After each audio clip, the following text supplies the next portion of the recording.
The autumn of You need 1964 to brought get change to New out of York here. City in ways that few could have predicted.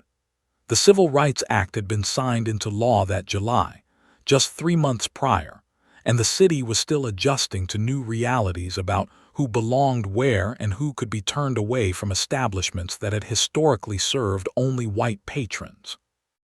On the afternoon of October 10th, a Saturday, the temperature in Manhattan was crisp and pleasant, the kind of weather that drew shoppers to Fifth Avenue, where the finest boutiques displayed their fall collections behind polished windows and brass fixtures. Bergdorf and Sterling occupied a prime location on Fifth Avenue, catering to Manhattan's wealthiest families with imported fabrics and designer clothing that cost more than most working families earned in half a year. The store had begun admitting colored customers only recently, and reluctantly, understanding that the new federal law made outright refusal illegal even if store management would have preferred to maintain their previous whites-only policy. At 14 minutes before 3 o'clock that afternoon, two colored women entered through the store's glass doors. The elder woman, perhaps approaching 60 years of age, wore a tailored suit in deep navy with pearl jewelry that caught the light, carrying a handbag of fine leather.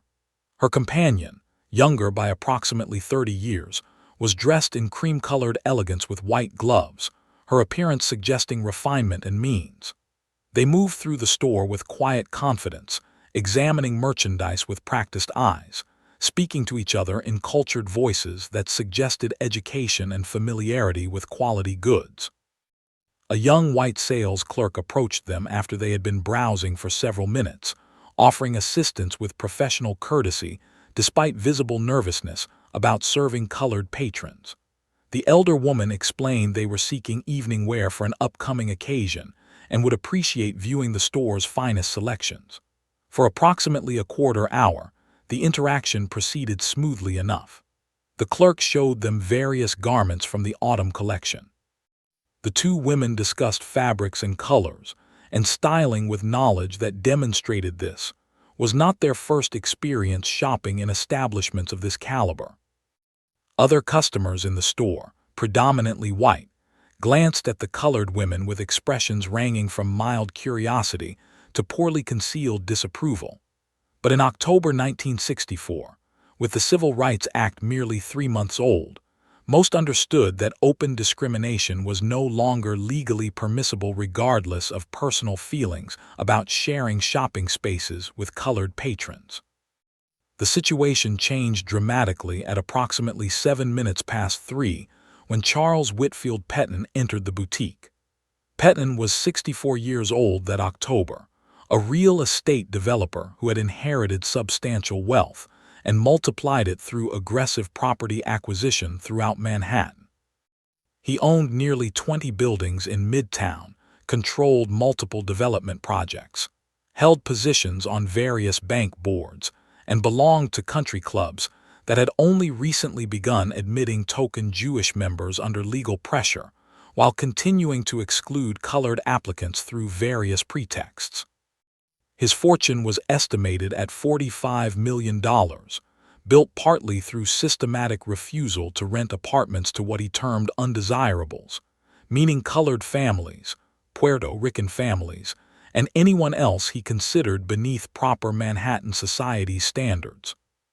Petton had come to collect custom-tailored suits, expecting a routine transaction, when he observed two well-dressed colored women examining expensive evening wear while a white sales clerk attended them, his face flushed deep red with rage that multiple witnesses later described as instantaneous and volcanic.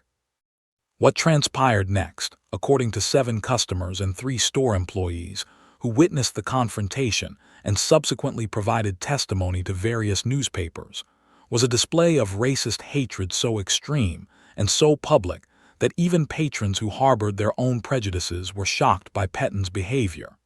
He strode directly toward the 2 colored women, his voice rising with each step until everyone in the establishment could hear every word.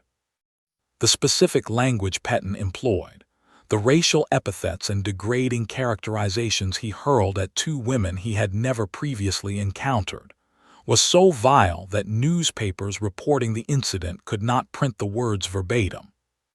Witnesses described language including multiple uses of the most hateful racial slur, explicit statements that colored people had no business in stores meant for white society, references to the Civil Rights Act as communist legislation destroying America, threats to summon police for disturbing the peace, accusations that the women must have stolen their money because colored people could not possibly afford such prices through legitimate means, and personal attacks on their appearance and character. One witness, a woman named Margaret Hallbrook who was shopping for her granddaughter's baptism dress, later stated that she had heard racist language throughout her 50 years living in New York, but that by October 1964, most people understood such talk was no longer acceptable in public spaces, especially not after passage of the Civil Rights Act.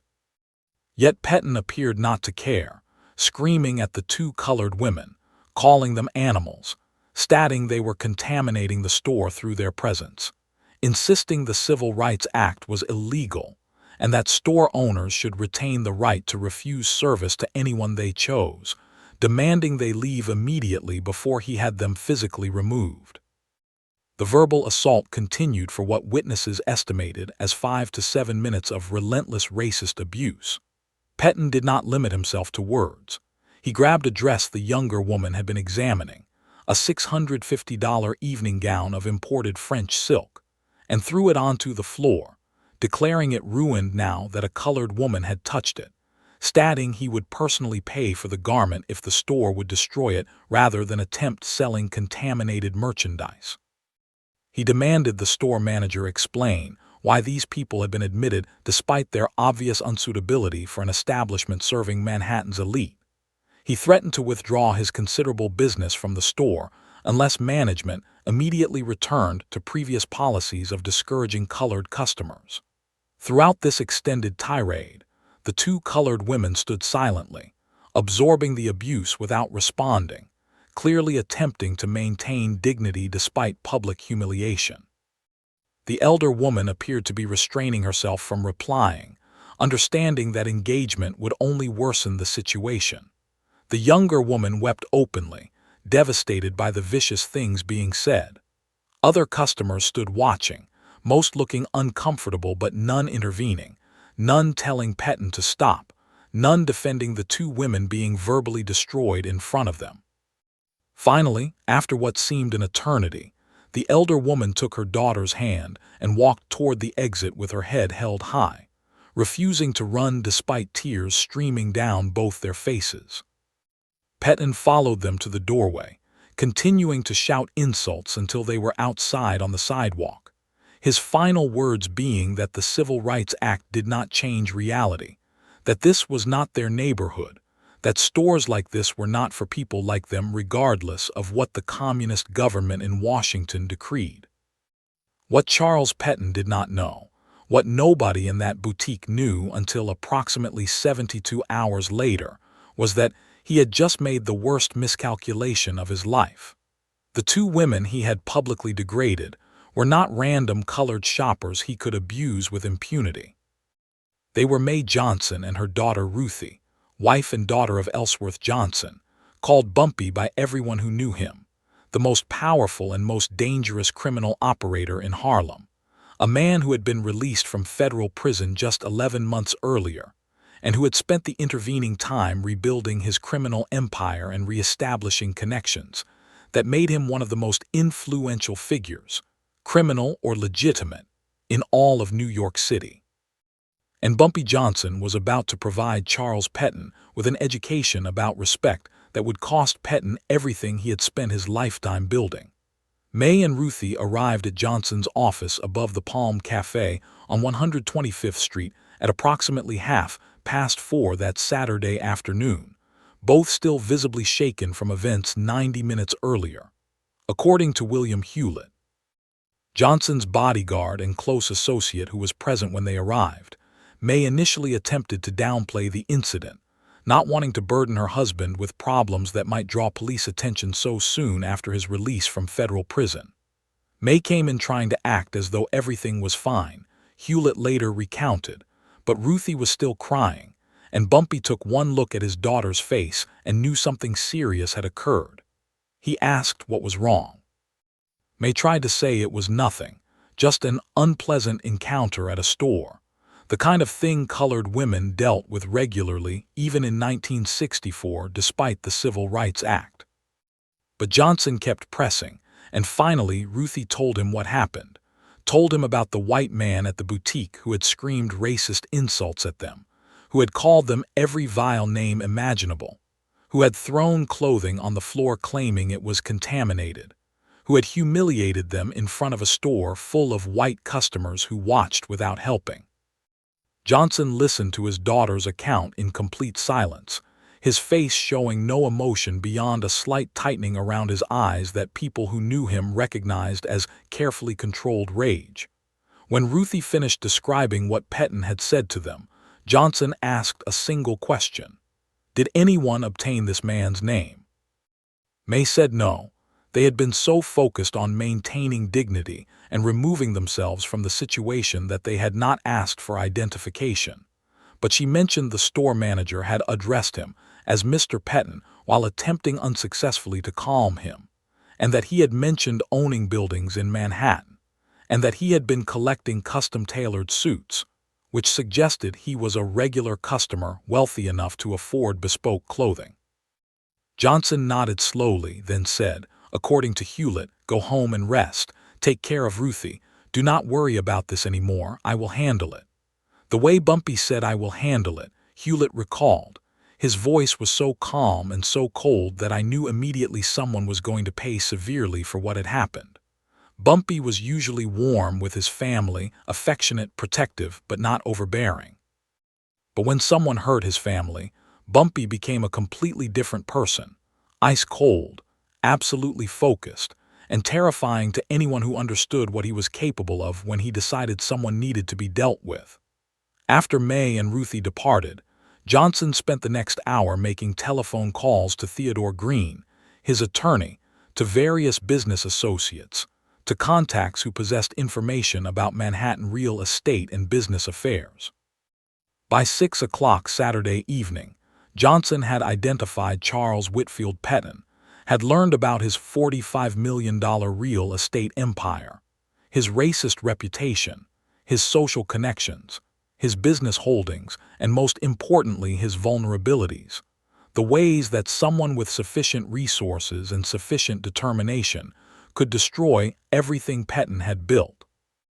Bumpy made perhaps 20 phone calls Saturday evening, Green later recounted.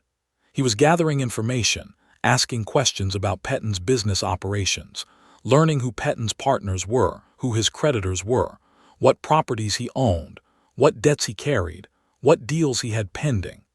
Bumpy was doing reconnaissance, planning strategy, figuring out exactly how to hurt Pettin in ways that would be devastating, but that could not be traced back to Bumpy.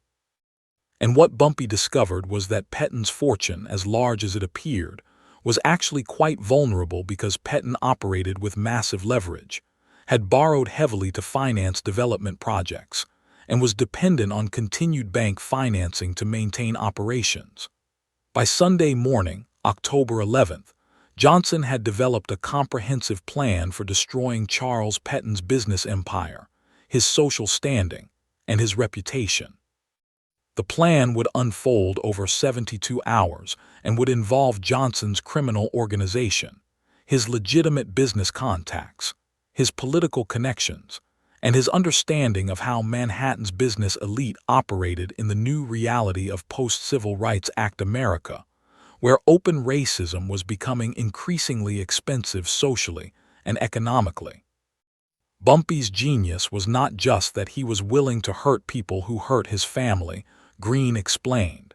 His genius was that he understood exactly how to hurt them in ways that were proportionate to their offense, that were devastating to them personally, and that could not be easily traced back to him. Pettin had used social power and racist hatred to humiliate Bumpy's wife and daughter, so Bumpy was going to use social and economic power to destroy Pettin completely, and he was going to do it in ways that would send a message to every other racist businessman in Manhattan that the Civil Rights Act was not just paper, that attacking colored people, especially colored people connected to someone like Bumpy Johnson, carried consequences that would destroy you. Johnson began making calls Sunday morning to various business associates and political contacts, explaining what had occurred to his family and requesting assistance, with a matter requiring discretion and coordination. According to multiple sources, Johnson spent approximately $75,000 over the next 72 hours, not on bribes or illegal activities, but on legitimate business transactions and strategic interventions that were perfectly legal but deployed with surgical precision to damage Pettin's business interests. Johnson had relationships with 3 banks that conducted business in Harlem and that also held substantial loans for Pettin's development projects. Through intermediaries, Johnson arranged for these banks to receive detailed information that was factually accurate but strategically compiled to make Pettin's financial position appear more precarious than it actually was. Bumpy had his people create financial analyses of Pettin's holdings, Green recounted. The analyses were completely accurate, did not contain any false information, but emphasized the risks in Pettin's highly leveraged positions, highlighted how dependent he was on continued financing, noted that several development projects were behind schedule and over budget, and most importantly pointed out that Pettin's public racist behavior on October 10th at the boutique violated the spirit if not the letter of the Civil Rights Act and could expose any bank doing business with him to negative publicity and potential legal complications. These analyses were delivered to loan officers at the 3 banks Sunday afternoon, along with suggestions that the banks might want to review their exposure to Pettin's operations given the risks identified. By Monday morning, October 12th, all 3 banks had initiated reviews of Pettin's loans, not because they had been ordered to do so, but because the information Johnson provided had made loan officers nervous about their institution's exposure to a developer who appeared overextended and who demonstrated the kind of public racism that was increasingly toxic in October 1964. Johnson had relationships with several civil rights organizations operating in New York, organizations he had supported financially despite his criminal background, because he believed in their goals, and because supporting civil rights causes provided him with political cover and social legitimacy. Through contacts in these organizations, Johnson arranged for Pettin to become a target of civil rights activism, not through violence or illegal harassment, but through completely legal protests, boycotts, and public attention. Bumpy contacted representatives from the Congress of Racial Equality, from the National Association for the Advancement of Colored People, from local civil rights groups, and he told them about what Pettin had done on October 10th, Reverend James Mitchell later stated. Bumpy provided detailed information about Pettin's racist business practices, his refusal to rent to colored families, his history of discrimination, the public incident at the boutique, and Bumpy offered to fund organizing efforts targeting Pettin's properties and businesses. The civil rights organizations were initially skeptical about accepting money from a criminal, but Bumpy made clear he was not asking for control or credit. He just wanted to support legitimate activism against a racist businessman who deserved to face consequences. The organizations accepted the funding and began planning protests and boycotts. Pettin had several business partners in various development projects, wealthy men who had invested money with Pettin expecting substantial returns. Through his network, Johnson arranged for these partners to receive information suggesting that Pettin's public racism was about to become a major liability, that civil rights organizations were planning to target Pettin's properties, and that partners might want to reconsider their investments before negative attention affected their own reputations. The information was not threats and was not false, Green explained. It was accurate reporting about what civil rights organizations were actually planning to do: protests, boycotts, negative media attention, combined with suggestions that remaining partnered with Pettin while he was being targeted for racism might not be good for the partners' own businesses. The partners received these warnings from sources they considered credible, and they started asking Pettin questions about his civil rights problems, his ability to manage negative publicity, his plans for addressing the criticism he was about to face. Pettin had to spend Sunday and Monday reassuring nervous partners that everything was fine, which distracted him from actually managing his business, and which created the appearance of crisis, even though the protests had not even started yet. Johnson had relationships with several colored newspapers and with white journalists who covered Harlem and civil rights issues in New York.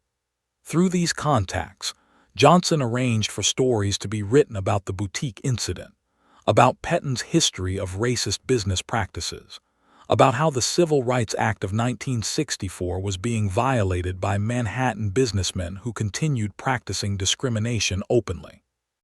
The stories began appearing in colored newspapers on Sunday, October 11th, and in white newspapers on Monday, October 12th. The coverage did not initially identify May and Ruthie by name. Johnson was protecting his family's privacy, but provided enough detail about the incident that anyone who had been at the boutique on October 10th would recognize what was being described. Monday morning brought additional strategic moves designed to destabilize Pettin's business operations and social standing simultaneously. At 9 o'clock Monday morning, approximately 50 protesters organized by civil rights groups gathered outside Pettin's largest residential building carrying signs stating Pettin discriminates against colored tenants and racist landlord violates Civil Rights Act.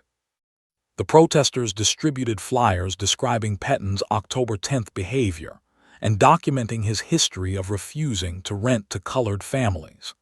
Similar protests occurred at 2 other Pettin properties Monday, with protesters maintaining peaceful demonstrations that attracted media attention and created the appearance of major controversy surrounding Pettin's business practices. The protests were completely legal and completely effective, Reverend Mitchell stated. The protesters did not block entrances, did not threaten anyone, just stood on public sidewalks holding signs and distributing information. But the effect was powerful. Suddenly, Pettin's properties were associated with racism and civil rights violations in ways that made them less desirable to potential tenants, and that made Pettin's partners nervous about being connected to someone who was being targeted by civil rights organizations.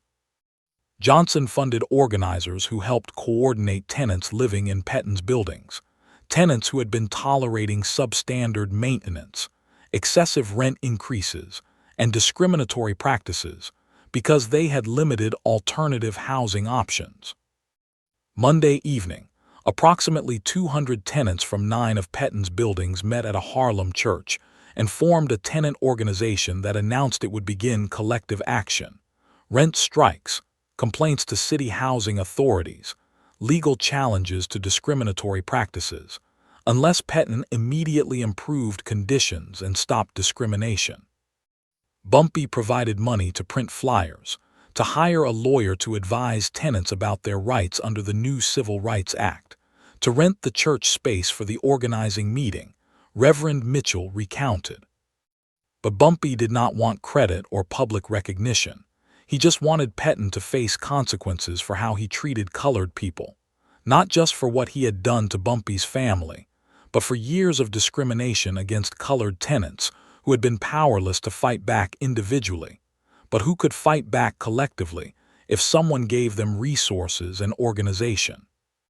Pettin belonged to 2 exclusive Manhattan country clubs that had historically excluded colored and Jewish members, but that had recently admitted token Jewish members under legal and social pressure following passage of the Civil Rights Act. Through intermediaries, Johnson arranged for both clubs to receive detailed documentation about Pettin's October 10th behavior, about the civil rights protests targeting his properties, about the tenant organizing, and about the media attention focusing on Pettin's racism. The country clubs were in extremely delicate positions in October 1964, Green explained. The Civil Rights Act had passed 3 months earlier. Clubs were facing pressure to integrate. They were trying to navigate between their members who wanted to maintain exclusivity and the new legal reality that made discrimination increasingly difficult to defend. What Pettin had done, screaming racist abuse at colored women in public, was exactly the kind of behavior that made clubs vulnerable to criticism and legal challenges.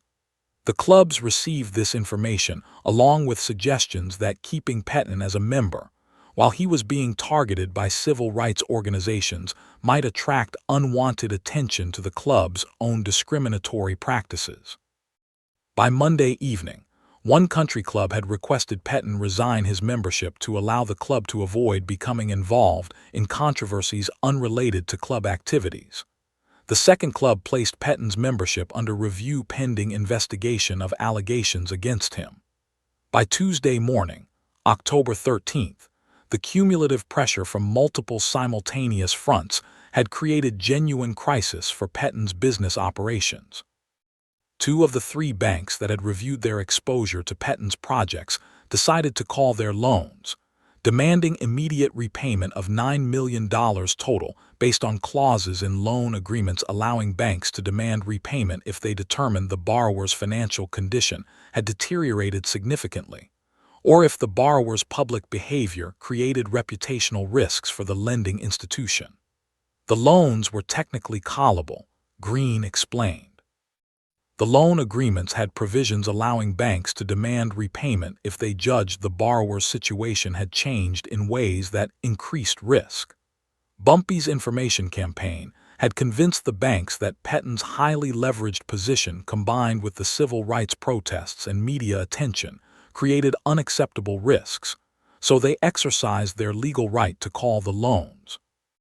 Pettin did not have $9 million in liquid assets to repay the loans immediately, which meant he would have to sell properties quickly at disadvantageous prices or find alternative financing at higher interest rates during a period when his name was associated with racism and civil rights violations. 4 of Pettin's business partners announced Tuesday they were withdrawing from joint development projects, citing concerns about Pettin's management of civil rights issues and about negative publicity that might affect project viability. The partner withdrawals required Pettin to buy out their stakes in the projects, further draining his cash reserves, or to find replacement partners willing to invest in projects suddenly surrounded by protests and controversy.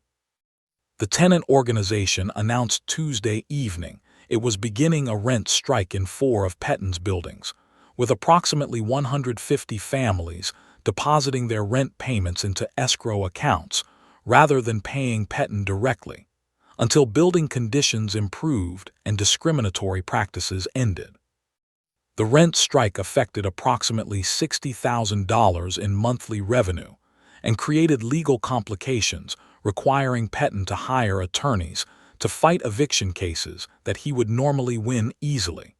But that became difficult when tenants had organized legal representation and media support.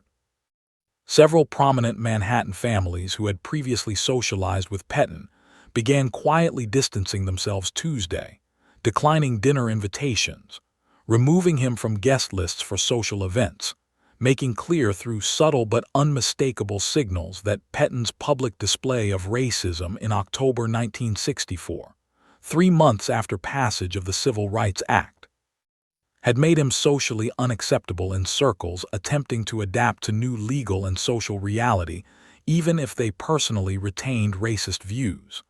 The social isolation was swift and decisive, Margaret Holbrook later stated. By Tuesday, everyone in our social circle knew what Charles had done Saturday. Some people were genuinely offended by his behavior. Others were not particularly bothered by the racism itself, but were bothered by how public and crude it had been, screaming in a store, throwing clothing on the floor, creating a scene that got reported in newspapers. In October 1964, you simply cannot behave that way anymore without consequences. The Civil Rights Act has changed things. Social attitudes are changing. Charles's behavior on October 10th would have been more tolerated in 1954, but in 1964 it is unacceptable.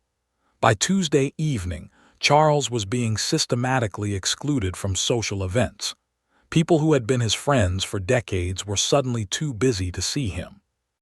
By Wednesday morning, October 14th, Charles Pettin's business empire was in genuine crisis. Banks were demanding $9 million in immediate loan repayments.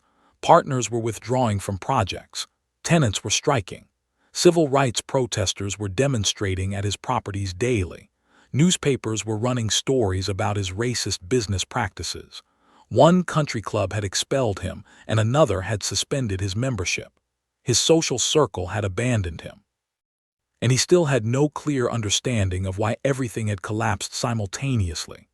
According to sources close to Pettin, he spent Wednesday morning making frantic telephone calls trying to determine what had happened, why banks had suddenly called his loans, why partners had lost confidence, why civil rights organizations had targeted him specifically when hundreds of Manhattan landlords practiced similar discrimination.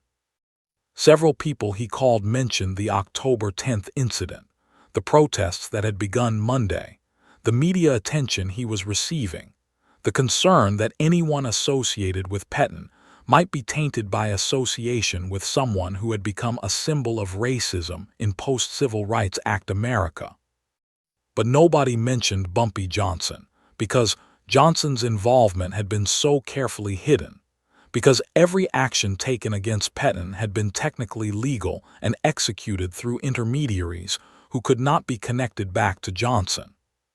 Pettin had no idea his crisis had been orchestrated by anyone specifically, much less by the husband of two women he had abused at a boutique 4 days earlier, until Wednesday afternoon when Pettin received a visit at his Midtown Manhattan office from Theodore Green, who introduced himself as an attorney representing certain Harlem business interests. I walked into Pettin's office at about 2:30 Wednesday afternoon, Green later recounted.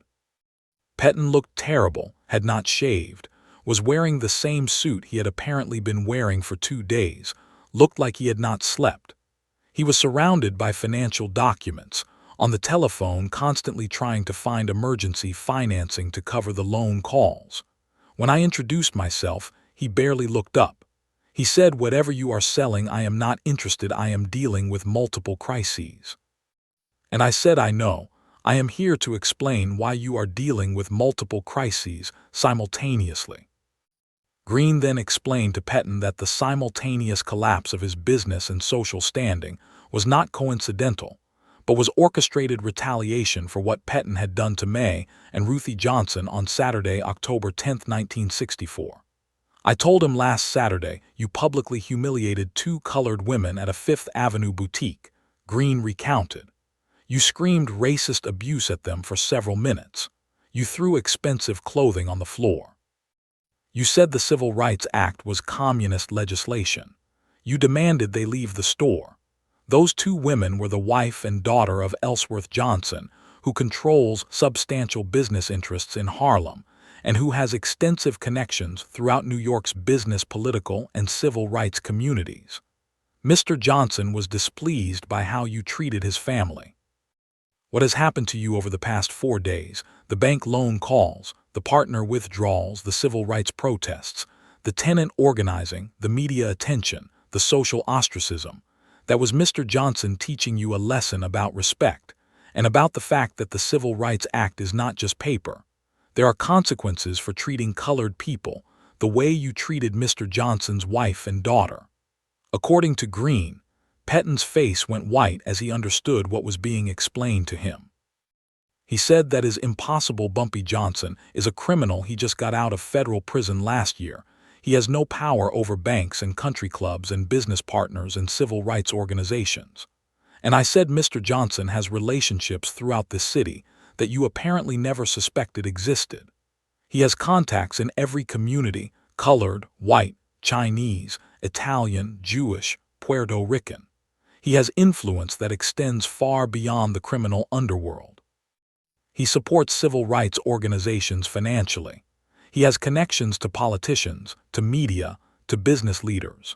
And when someone hurts his family, Mr. Johnson uses every resource available to him to ensure that person regrets their actions. Welcome to October 1964, Mr. Pettin. The Civil Rights Act means something now, and people like Mr. Johnson are going to make sure it means something by ensuring that racists like you pay prices for discrimination that you thought you could practice with impunity. Pettin asked what he could do to make the situation stop, how he could convince Johnson to call off the pressure destroying his business. Green's response was simple: nothing. The damage is done. Your loans are called. Your partners have withdrawn. Your tenants are organized. Civil rights groups are protesting your properties. Your social standing is destroyed. Mr. Johnson is not interested in your apologies or your money. He has already accomplished what he set out to accomplish, teaching you that there are devastating consequences for treating colored people with the kind of racist contempt you displayed on October 10th. Consider this an expensive lesson about what the Civil Rights Act actually means in practice, Mr. Pettin. It means that colored people have allies now, people like Mr. Johnson who have the resources and intelligence to fight back when you attack us. And consider yourself fortunate that Mr. Johnson chose to hurt your business rather than hurting you personally. Green stood to leave, then delivered Johnson's final message. Oh, and Mr. Pettin, Mr. Johnson wants you to know that his wife and daughter are going to return to that boutique next Saturday, October 17th. They are going to shop there again. And if anyone, you, the store management, any other customers, treats them with anything less than complete respect, what has happened to you this week will seem minor compared to what happens next. Do you understand? Pettin reportedly just nodded, too shocked and too devastated to respond verbally. On Saturday, October 17, 1964, exactly 1 week after the original incident, May and Ruthie Johnson returned to the boutique at 2:45 in the afternoon. They were accompanied by Theodore Green and by William Hewlett, who positioned themselves near the entrance, but did not enter the store with the women. Also present outside were approximately 30 members of civil rights organizations who had come to observe the visit and to ensure no harassment occurred. The return visit proceeded very differently from the first visit. The store manager greeted May and Ruthie personally at the door, apologizing profusely for what had happened on October 10th, explaining that Mr. Pettin was no longer welcome and had been permanently banned from the premises, assuring them that all colored customers would be welcomed and served with complete courtesy going forward in full compliance with the Civil Rights Act. 3 sales clerks attended to May and Ruthie throughout their 90-minute shopping visit, showing them the finest selections, offering detailed service, treating them with elaborate courtesy normally reserved for the store's wealthiest customers regardless of race. Other customers in the store, including several who had been present on October 10th and had watched Pettin's racist tirade without intervening, went out of their way to be friendly, making polite conversation, complimenting May and Ruthie's clothing and taste, making clear through their behavior that colored customers were welcome and that what had happened the previous week would not be tolerated again. The difference was extraordinary, Margaret Holbrook stated. Last week those 2 women were subjected to horrific racist abuse while we all stood by and did nothing to our shame. This week they were treated like royalty. The store manager was apologetic and attentive. The sales clerks were professional and courteous. And those of us who had been there last week made sure to show through our behavior that we did not approve of what Pettin had done, and that we understood things need to be different now in October 1964. May and Ruthie purchased approximately $1,500 worth of clothing and accessories during their visit, evening where they had originally come to shop for plus additional items. The store manager personally wrapped their purchases and walked them to the door, again apologizing for the October 10th incident and inviting them to return anytime. Outside the store, the civil rights members who had been observing applauded as May and Ruthie exited carrying their shopping bags, a gesture of solidarity and celebration that colored women could now shop at exclusive Fifth Avenue boutiques without fear of racist harassment. That the Civil Rights Act was being enforced not just by law but by community action and strategic pressure. Charles Whitfield Pettin never recovered from the 72-hour systematic destruction of his business empire and social standing. By December 1964, he had been forced to sell 14 of his 19 buildings at substantial losses to raise cash to cover loan calls and to buy out partners' stakes in various projects. His net worth declined from an estimated $45 million in October 1964 to approximately $11 million by February 1965, a loss of $34 million in 4 months. The social ostracism continued indefinitely. Pettin was permanently expelled from both country clubs. Manhattan's social elite continued excluding him from gatherings and events. His wife filed for separation in January 1965, moving to their Connecticut estate and refusing to return to New York. Pettin attempted to rebuild his business reputation in 1965 and 1966, but found his name had become toxic. Banks were reluctant to lend to him. Partners were unwilling to invest with him. Tenants actively avoided his properties when alternatives were available. He died of a heart attack in April 1968 at age 68, essentially forgotten by the society that had once embraced him. What Bumpy did to Pettin became legendary, Reverend Mitchell stated. Criminals saw it as proof that Bumpy Johnson's power extended far beyond Harlem, that he could destroy anyone who crossed him regardless of how wealthy or well-connected they were. Civil rights activists saw it as a perfect example of how the Civil Rights Act could be enforced through strategic economic pressure and community organizing. How racist businessmen who thought they could continue discriminating could be bankrupted and humiliated when they offended the wrong people.